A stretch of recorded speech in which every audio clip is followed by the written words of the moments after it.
de refuser et après peut-être prendre le risque de te séparer avec ta personne parce que après tu as refusé qu'elle vive son rêve, elle va se sentir, je sais pas moi, elle va perdre l'étincelle, après ça va finir par une rupture, une séparation parce que tu l'as empêchée de faire un truc qu'elle voulait, donc elle se sent, voilà, elle commence à ne plus t'aimer.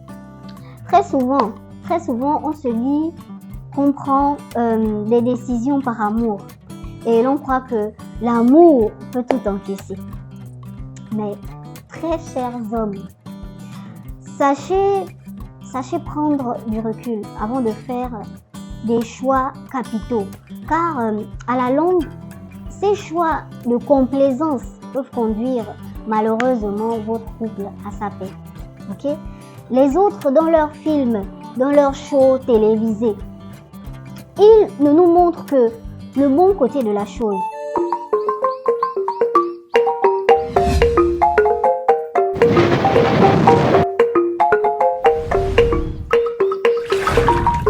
Peut-on normaliser le fait que les hommes aussi puissent être au foyer?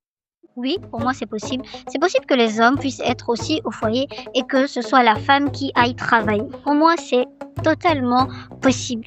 Alors toi, qu'est-ce que tu en penses? First of all, remettons les choses dans leur contexte. L'homme en question a-t-il un travail qui lui permet d'avoir beaucoup de temps libre?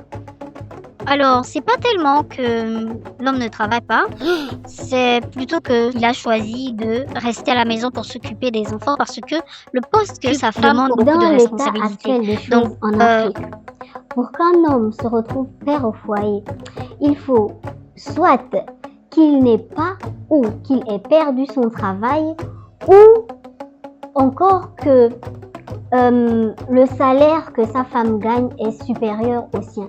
Oui, il faut que l'on se dise, ceux qui le font sont confrontés,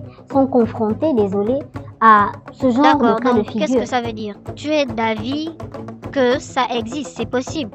Oui, comme je le disais, il y a des hommes qui sont dans cette situation de père au foyer, mais c'est plus circonstanciel que désiré, si je peux le dire ainsi. Tout en sachant cela, tu ne peux pas te baser sur ces personnes-là qui se sont retrouvées piégées pour penser à ton avenir. Alors oui, je suis d'accord avec toi, c'est la condition. Mais comme on dit, dans le couple, on doit savoir faire des concessions. Et ces conditions ne sont pas forcément mauvaises. C'est-à-dire que c'est pas parce que forcément le mec, il a eu un salaire moindre que la femme, que sa compagne, qu'il a décidé d'arrêter son travail. Non. Parfois, il y a des cas où il y a des hommes vraiment qui soutiennent leur partenaire. Ils veulent, par exemple, qu'elle vive son rêve. Peut-être que c'est pas question d'argent, de moyens, c'est juste qu'il laisse sa personne, sa femme, sa compagne vivre son rêve. Peut-être que ça lui prend beaucoup de temps, voilà. Donc, l'histoire abracadabrante que tu essaies de me vendre, c'est qu'un couple où l'homme a un travail, où il gagne bien sa vie, décide de mettre fin à sa carrière. Il décide d'abandonner sa carrière pour que sa femme puisse atteindre un tout autre level. Alors, moi, je parle pas de niveau ici. Quand je dis rêve, c'est pas forcément que son truc est, comment je peux dire, c'est un truc waouh. Elle peut avoir un poste humble qui rapporte quand même assez, mais où, voilà, ça lui prend du temps. C'est pas forcément que c'est prestigieux, vous voyez. C'est son rêve, en fait, qu'elle est en train de... Donc, le boulot en question de la femme rapportera plus que la somme combinée de leur précédent salaire. Alors, je ne comprends pas cette question, je vais quand même y répondre. Oui, ça peut rapporter plus, comme ça peut rapporter moins, ou ça peut rapporter également à ceux qu'ils gagnaient C'est tous du les deux. bullshit. Désolée, c'est du bullshit, sincèrement. Ce n'est pas du bullshit, ça existe. Ça existe, ok, c'est pas la majorité, mais il y a des cas comme ça. Et ça va dans les deux sens. Il y a des femmes qui, voilà, elles sont là, elles ont, par exemple, elles sacrifient un rêve parce que leur compagnon veut faire. Il y a des concessions, tu vois, ça existe. Je comprends bien où tu veux en venir, car moi aussi, je suis une femme. Mais il faut comprendre que pour faire certaines choses, il faut que l'environnement se prête au jeu. que ce soit à la télé, sur les réseaux sociaux, etc., on nous vend beaucoup le fait qu'il y a égalité et équilibre dans les charges d'un couple. Ça peut être vrai, oui, mais c'est beaucoup plus la réalité des pays occidentaux que notre condition en Afrique. Prenons un exemple. La somme des salaires, c'est-à-dire du mari et de la femme, c'est disons 1 million. Puis, il y a la femme qui a une promotion. Et à elle seule, elle pourra rapporter un salaire de 1 million. Dans ce cas-là, vous décidez que l'homme doit quitter son travail où il a un salaire de 500 000, car la femme n'aura plus assez de temps et il faut que quelqu'un reste à la maison pour s'occuper des enfants, par exemple. Mais, je le dis, c'est une lamentable erreur, car vous n'avez pas idée des épreuves. Alors qui vont là, s'ensuivre. je pense qu'on Vous commence n'avez maintenant. pas On idée est des dans épreuves un qui vont s'ensuivre. cas général, c'est-à-dire que ça va quand même un peu partout. Et même comme ça en Afrique, il y a des cas, ça existe. Je dis pas que voilà, ça court les rues, mais c'est possible. Et pourquoi on s'attarde juste sur l'homme? Sur la femme aussi, c'est possible. C'est-à-dire que c'est pas forcément à cause de l'argent. Il y a des gens en fait, ils ont l'opportunité d'aller à l'étranger, de devenir quelqu'un, de faire des trucs, mais ils décident de rester juste parce que il y a quelqu'un quelque part qui lui a dit non, chérie, tu vas me manquer. Non, voilà, ma belle, tu vas me manquer. Non, mon amour. Voilà, ça existe. Donc, il y a des gens qui sont capables de faire ce sacrifice pour laisser sa personne vivre. Et pourquoi ils le font? Non seulement parce qu'ils veulent que leur personne vive ça, leur rêve, mais en même temps, il faut que quelqu'un s'occupe des enfants. Donc lui, il se dit, bon voilà, je vais le faire pour mes enfants. Si après ça devient pesant, parce qu'il le fait pour la femme, mais au moins ça va rester en mode, je le fais pour Ce les enfants. n'est, mais alors là, vraiment pas la chose à faire. Ce n'est pas la chose à faire. Car nous vivons dans un monde majoritairement dominé par le sexe masculin. Donc quand un homme perd cette première chose qui fait de lui celui qui porte la culotte, c'est-à-dire celui qui est le pourvoyeur dans le foyer, dans le couple, il perd en même temps son habileté ou encore sa capacité à être décisionnaire. Ok. Par exemple, lors des réunions familiales, peu importe la cause, ok, celui qui a l'argent a plus droit à la parole que celui qui en a moins. Par contre, celui qui n'a pas est tout juste bon à se faire envoyer, aller acheter et à servir à boire à tout le monde.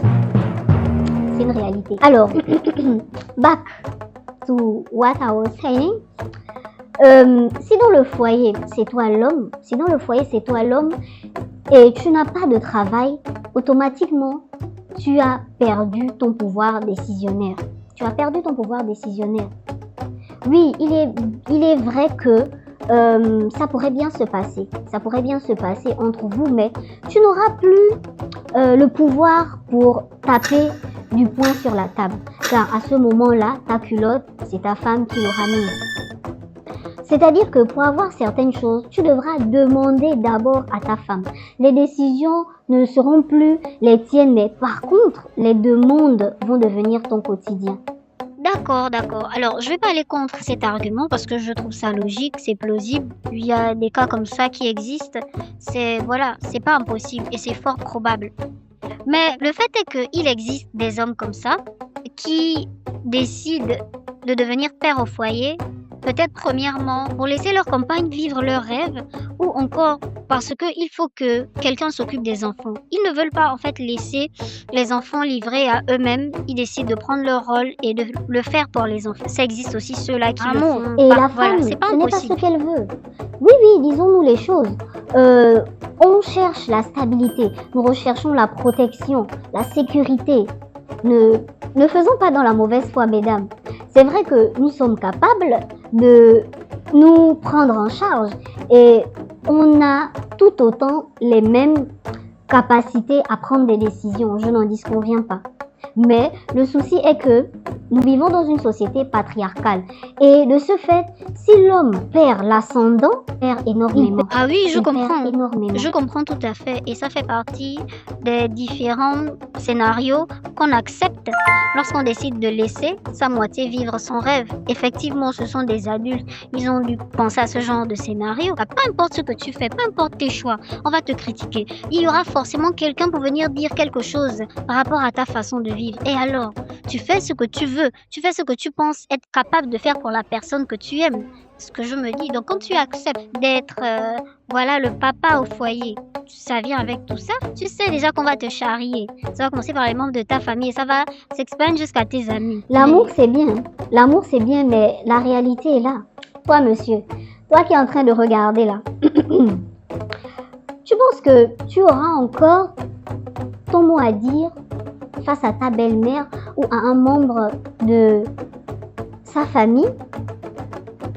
Le jour où tu essaieras de ne pas être d'accord avec un de leurs plans, ta belle-mère, elle va te remettre à ta place. Ton beau-père et tes beaux-frères te critiqueront avec les collègues de ta femme. Et tu ne pourras rien dire. Tu n'auras pas ton mot à dire dans ça. Prenons en compte nos réalités africaines avant de suivre aveuglement les autres. Je suis consciente des réalités africaines. Ce que je dis, c'est que je pense que c'est possible. Et on ne doit pas se dire parce qu'on est en Afrique, parce qu'on a peur d'être jugé, parce que fais ce que tu veux. On vit une seule fois. Que tu décides de refuser et après peut-être prendre le risque de te séparer avec ta personne parce que après tu as refusé qu'elle vive son rêve, elle va se sentir, je sais pas moi, elle va perdre l'étincelle, après ça va finir par une rupture, une séparation parce que tu l'as empêchée de faire un truc qu'elle voulait, donc elle se sent voilà, comment ça ne plus t'aimer. Alilou, il n'y a aucune étude qui prouve ce que tu es en train de dire ou encore Alilou, tu vis dans le passé. En tout cas, n'hésitez pas à nous donner vos avis. Dites-nous ce que vous en pensez dans les commentaires. Même si je sais que, au final, c'est moi qui ai raison. Je sais que j'ai raison. Alors, on se dit à très bientôt.